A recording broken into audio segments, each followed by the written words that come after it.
Olá, graça e paz. Dando continuidade aos nossos pequenos textos, grandes verdades, e continuando no Sermão do Monte, veremos hoje Mateus capítulo 6, versos de 14 a 18.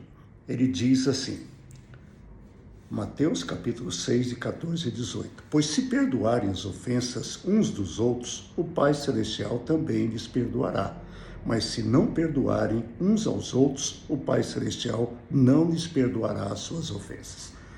Esse é o final do parágrafo que trata da oração do Pai Nosso. Na oração do Pai Nosso, Jesus nos ensina a orar, dizendo, perdoai as nossas ofensas, assim como nós perdoamos a quem nos tem ofendido. E concluindo essa sessão, Jesus diz o seguinte, olha, se vocês não perdoarem os homens as suas ofensas, tampouco Deus vai perdoar vocês. E ele complementa, né? Tem que perdoar. Esse é o segredo. E muitas vezes, né, eu paro para pensar nesses dois versos em específico e parece que o perdão é condicional. Deus só me perdoa se eu perdoar os outros. Mas não é essa a ideia. O perdão não é condicional. O perdão de Deus é incondicional. Agora, se eu não sei perdoar, se eu não sei o que é o perdão, eu não vou perdoar e também não vou pedir perdão.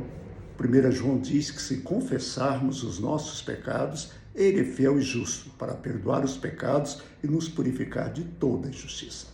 Quem não perdoa, quem não pede perdão, ele não reconhece as suas falhas, ele não reconhece os seus pecados. Por esse motivo, não tem como ele pedir perdão para Deus. Então, primeira coisa, nós vamos ter que aprender a perdoar, a pedir perdão, e aí então nós seremos perdoados pelo Senhor.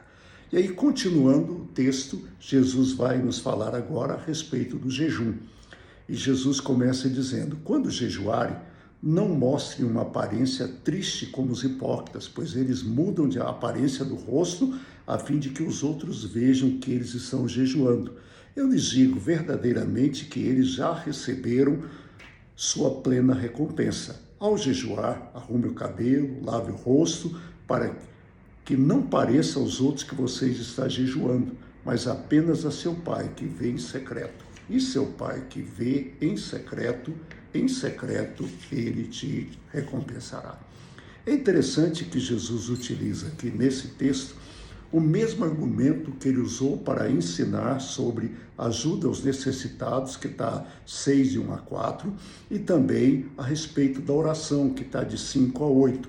Ou seja, nesses três casos, Jesus chama de hipócrita aquele que aparenta, que gosta de aparecer que está fazendo. Aquele que faz obras de justiça para ser visto. Aquele que ora para ser visto. E aquele que jejua para ser visto. O hipócrita era o artista do teatro grego. E o teatro grego, ele era feito na forma de monólogo. Só que um ator só representava muitos papéis. E cada vez que ele mudava o papel, ele mudava a máscara. Então, hipócrita é ator ou mascarado, ou pessoa que usa máscara. E Jesus está dizendo, olha, não use máscara. Não faça as coisas para os outros te verem. Quando você for fazer, faz em secreto. Faz em secreto e seu Pai que vê em secreto, ele vai te recompensar. Isso é o que Jesus nos mostra.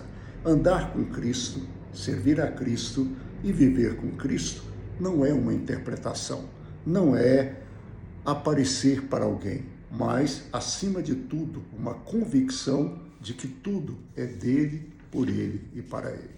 Por isso, quando você for jejuar, quando você for orar, quando você for fazer obras de justiça, faça em segredo. Faça em segredo. Você não precisa fazer aquela cara de sofredor, fazer aquela cara de coitadinho. Não. Continue a vida. Particularmente, não dá para entender, né, por que nós evangélicos gostamos de fazer vigília. Faz vigília a noite inteira e dorme o dia inteiro. Dia seguinte, para que isso? Quando Jesus passava a noite inteira orando, é porque não tinha tempo no dia seguinte. Aí a vigília compensa. E fazer jejum só para passar fome também não compensa. Por isso, o jejum, como diz lá em Isaías capítulo 58, é uma atividade espiritual, mas tremendamente humana. Que Deus te abençoe. Tenha uma boa noite. Amanhã, Renato estará com vocês. Eu volto na quarta-feira, se Deus quiser. Até lá, um abraço. Fique em paz.